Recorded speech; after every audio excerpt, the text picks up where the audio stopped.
It all began with David Glasser, a guy who made the classic mistake of getting on Ad Meet Paul Icehide, part-time stockbroker, full-time fugitive, and occasional Hell's Angel. By day, he was wearing pinstripes and selling stability. By night, he was helping turn the Arizona desert into a crime scene. It all started at a Hell's Angels party, where a woman named Cynthia Garcia made the mistake of insulting the club. Apparently, freedom of speech doesn't go over well when everyone around you has a criminal record and a short temper. The night spiraled into violence. She was assaulted, stuffed in a car trunk, and dumped in the desert like a bad Netflix subplot. 2 years later, the government launched Operation Black Biscuit, which sounds like a cookie brand, but was actually a federal sting targeting Paul's chapter. Instead of facing charges like a law-abiding sociopath, Paul pulled a Houdini, cut his ankle monitor, kissed his girlfriend goodbye, and vanished with a fake passport, courtesy of a biker named Robert, definitely not sketchy, Tootie. He spent years on the run until Argentinian police picked him up. Because even Patagonia isn't far enough to escape a U.S. Marshal's Google alert. Paul's supporters claimed he built a life there with a wife and kid, but apparently, family man doesn't cancel out felony fugitive. He was dragged back to Arizona in cuffs, just in time for the justice system to finally RSVP to his crimes. Christopher Ray Ranieri was the kind of Hell's Angel who didn't just command fear. He curated it.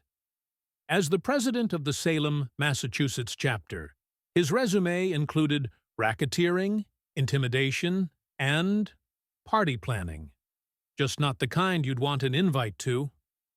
In 2014, a biker named Joel Doughboy Silver made the mistake of disrespecting one of Ray's guys. A normal person might block you on Instagram. Ray? He lured Doughboy to a clubhouse and turned it into a crime scene with punch and premeditation. Doughboy was disappeared, cremated, and his truck torched like it was part of some gangland rewards program. Then, and this is not a joke, Ray flew out to Fresno to celebrate the murder. Nothing screams low profile like party hats and felony indictments.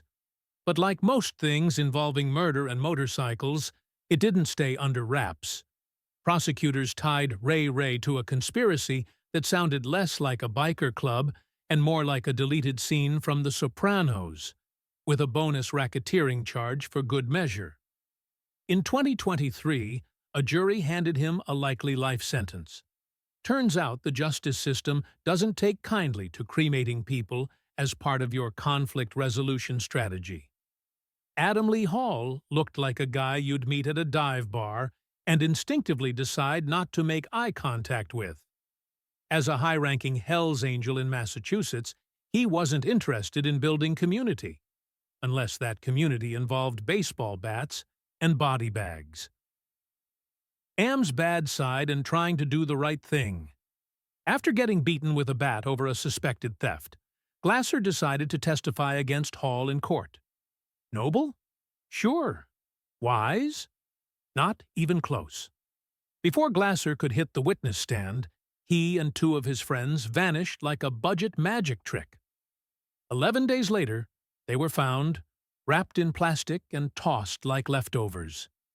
Investigators concluded Glasser was the main target. The other 2? Just tragic bonus points in Adam's war on accountability. Hall and 3 accomplices were convicted and handed life sentences without parole. Pittsfield, Massachusetts, hasn't slept the same since. Turns out, when a Hell's Angel says, "We'll take care of it," they don't mean emotionally.